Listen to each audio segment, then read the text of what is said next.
দেখো তেল গরম হয়ে গেছে, আমি এর মধ্যে একটু জিরে দিয়ে দেবো। দেখো জিরাটা ভাজা হয়ে গেছে।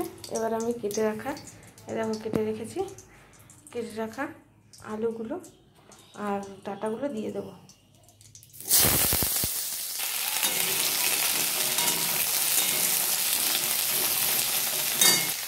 এবার দিয়ে দেবো পরিমাণ মতো লবণ আর দিয়ে দেবো পরিমাণ মতো হলুদ।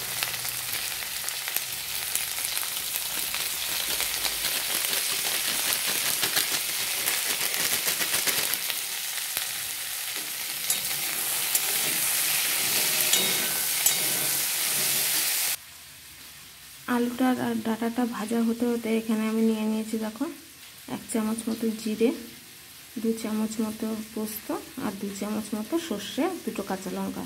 এগুলি আমি বেটে নেব। মশলাটা আমার বাটা হয়ে গেছে, এবার আমি তুলে নেব। দেখো এটা আমার ভাজা হয়ে গেছে, আমি এর মধ্যে বেটে রাখা মশলাটা দিয়ে দেবো।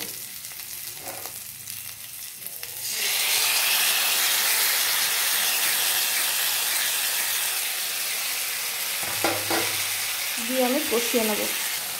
দেখো আমার কষিয়ে নেওয়া হয়ে গেছে, এবার আমি একটু জল দিয়ে দেবো, জল দিয়ে এটাকে সিদ্ধ হতে দেবো। দেখো আমাদের পোস্ত ডাঁটার চচ্চড়ি কিন্তু হয়ে গেছে, এবার আমি নামিয়ে নেব। দেখো আমার পোস্ত দিয়ে ডাঁটা দিয়ে সুন্দর গামাখা চচ্চড়ি হয়ে গেছে। তোমরাও এরকমভাবে করতে পারো। তোমরা চাইলে উপর দিয়ে একটু ঘিয়ে ছড়িয়ে নিতে পারো। এটা কিন্তু নিরামিষ একদম। যদি ভালো লেগে থাকে আমার এই চ্যানেলটিকে সাবস্ক্রাইব করে দেবে, যারা ফেসবুকে দেখছো তারা কিন্তু ফলো করে দেবে। দেখা হচ্ছে নেক্সট ভিডিওর সাথে। রাধে রাধে বন্ধুরা।